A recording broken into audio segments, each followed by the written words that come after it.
Level 1. Financially invisible. You're 23 years old. You make $41,000 a year. Nobody thinks you're going to become wealthy. Honestly, you're not sure either. You live in a small apartment with thin walls and unreliable air conditioning.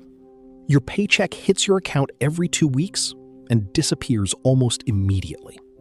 Rent, food, gas, subscriptions, debt payments. You check your banking app before buying simple things.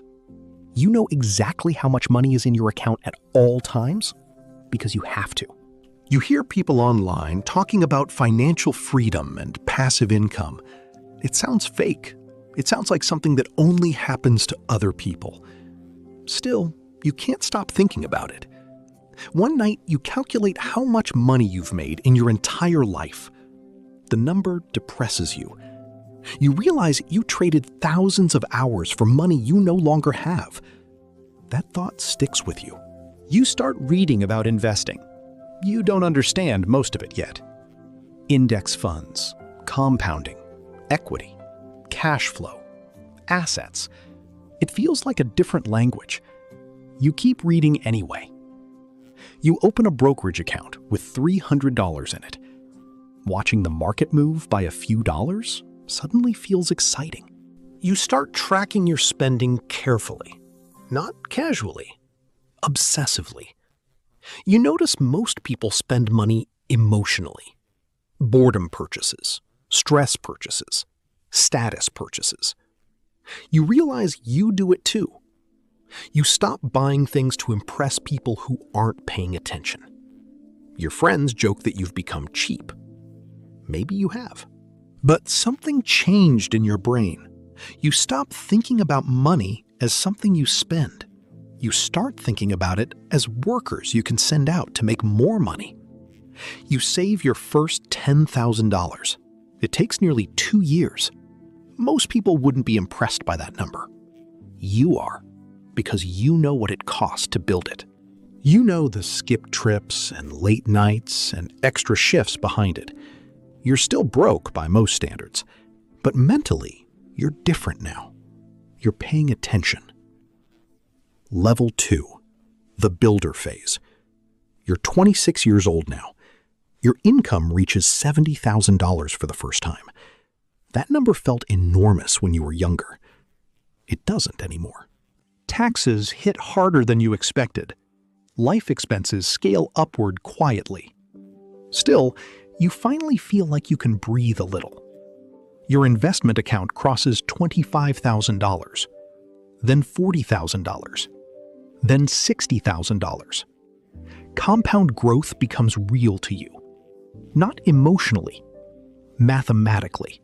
You start understanding why wealthy people care so much about ownership. Working harder increases income slowly. Owning things changes everything. You start a side business online. The first month, it makes $83. The second month, it loses money. You almost quit. Then one customer leaves a positive review. Then another customer buys. Then 5 more. You realize money online behaves differently. You can make money while asleep. That idea becomes an obsession.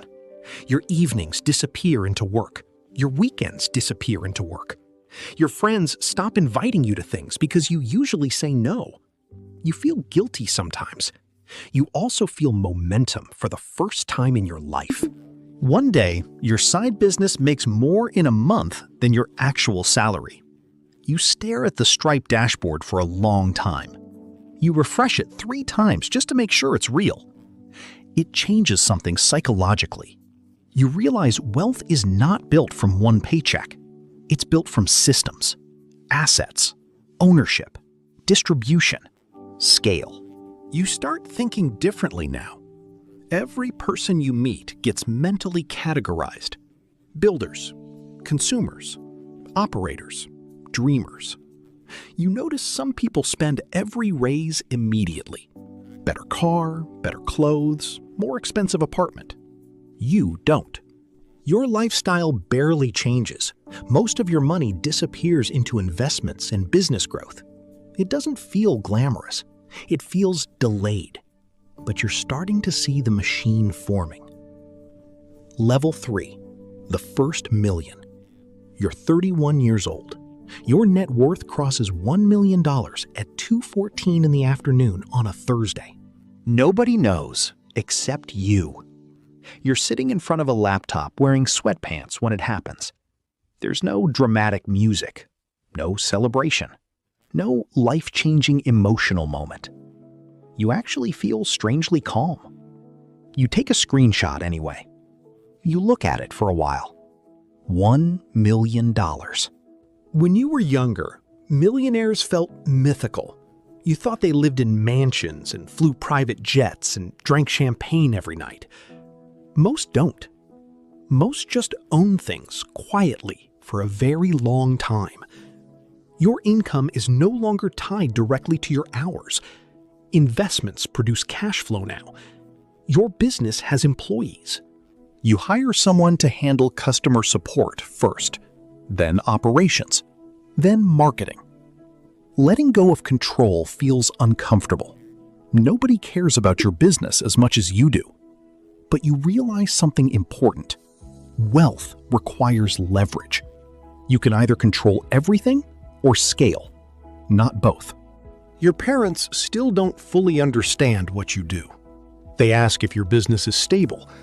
You say yes, even though some months still terrify you. You now understand why wealthy people become obsessed with risk management. Once you build something meaningful, you become aware of how much can go wrong. Markets crash, clients leave, employees quit, regulations change, algorithms change. You stop chasing excitement. You start protecting downside. You diversify investments. You build cash reserves. You think in probabilities now instead of emotions. You notice something else too. Money changes how people speak to you. Bankers return your calls faster. Opportunities appear more often. People suddenly want coffee meetings. Some genuinely respect you. Some are attracted to the idea of wealth itself. Learning the difference becomes important. You buy a nicer apartment eventually, then a nicer car. The excitement fades faster than expected. You realize experiences of freedom feel better than purchases. Being able to say no, being able to leave, being able to wait. That feels luxurious. Level 4. Wealthy enough to think differently. You're 36 years old. Your net worth is around $4 million now, depending on market conditions. Some days it swings by more than your old annual salary. You barely react anymore. You understand volatility now. You stop checking your accounts constantly because you no longer need reassurance. Money stopped being about survival years ago. Now it's about optionality. You structure your life differently than most people around you. You don't think in monthly expenses anymore. You think in years of freedom, decades of freedom. You can disappear from work for a year and still be fine. That realization changes your posture psychologically. You walk slower. You negotiate differently. You stop tolerating people you dislike. You stop saying yes to obligations you hate. Wealth quietly removes desperation from your decisions. That's one of the biggest changes nobody talks about. You start spending more on convenience, cleaners, assistants, faster flights, better health care. Time becomes more valuable than money now. You become protective of your attention. You realize wealthy people aren't just buying luxury, they're buying friction removal. You start meeting other wealthy people. You notice the truly rich rarely look flashy. They talk differently, calmly, patiently. They think long-term. They talk about businesses, taxes, acquisitions, investments, geography, regulation. They think in systems. One of them tells you something during dinner that stays in your head for years. The first million changes your lifestyle. The next millions change your bloodline. You think about that often. You start thinking about legacy for the first time. not publicly, quietly. You help your parents financially without making it a big moment. You pay off debts for people you care about. You invest in younger founders. You realize money is most satisfying when it reduces suffering for people you love. You also realize wealth amplifies who you already are. Generous people become more generous. Insecure people become louder. Lost people become more lost. Money doesn't fix identity. It reveals it. Level 5, the invisible game. You're 42 years old now. Your net worth crosses $15 million. Your life from the outside looks extraordinary. From the inside, it feels strangely normal. Humans adapt quickly. The things that once felt impossible become routine.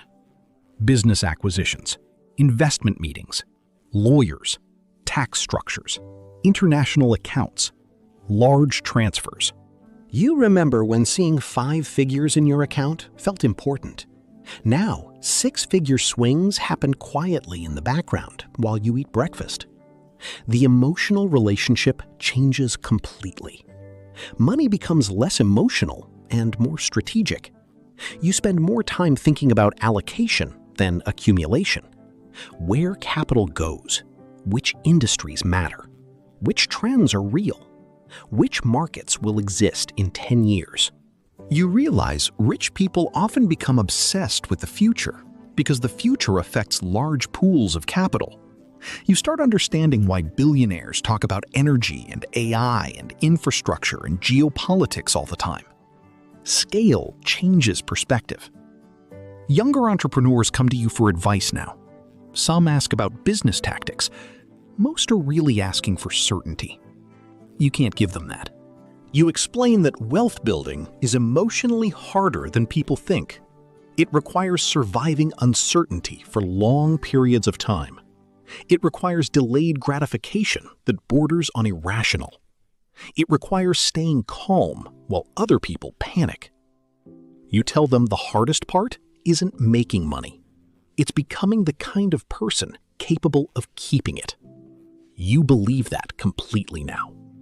You've seen people make fortunes and lose them because they never changed internally. Ego expands with income if you let it. You work less than before, but your decisions matter more. One investment decision can create or destroy millions. One partnership can change years of trajectory. You think carefully now, slowly. You no longer admire people who move fast recklessly. You admire consistency, patience, clarity. You realize the real luxury of being wealthy isn't mansions or watches or cars. It's control over your time, control over your environment, control over who has access to you. That's what people are really chasing when they chase money. They just don't realize it yet. Level 6, generational wealth. You're 51 years old. Your net worth is somewhere around $80 million, depending on valuations. At this level, exact numbers stop mattering emotionally. You think less about personal spending and more about systems that will outlive you. Estate structures, foundations, investments that compound across decades instead of years. Your children grow up differently than you did. That scares you sometimes. You remember financial anxiety clearly. They don't. You work hard to teach them the value of effort without forcing them to struggle artificially. It's difficult. You understand now why many wealthy families lose everything within generations. Hunger disappears if nobody protects it carefully. You spend more time mentoring than operating now. Founders call you before making major decisions. Executives ask for your perspective. Younger millionaires ask how to handle pressure and attention and isolation. You notice wealth can become socially isolating. The larger the gap between your life and average reality becomes, the harder normal conversations feel sometimes. You become selective about who you trust. selective about who truly knew you before success. You quietly fund projects that matter to you: education, healthcare, infrastructure. You stop caring about public recognition. In fact, privacy becomes one of your most valued assets. You understand why many wealthy people disappear from public attention eventually. Peace becomes addictive. One evening, you sit alone in a large house that would have felt unimaginable when you were younger. The room is silent. You think about the years it took to get here. The stress, the uncertainty, the sacrifices, the relationships that survived it, and the ones that didn't. You realize becoming wealthy was never a single event. It was thousands of repeated decisions, compounded over decades. Small, disciplined actions repeated long enough to completely alter the trajectory of your life. You look around carefully. Then you look at your phone. Another wire transfer cleared overnight. You barely react now. That part changed a long time ago.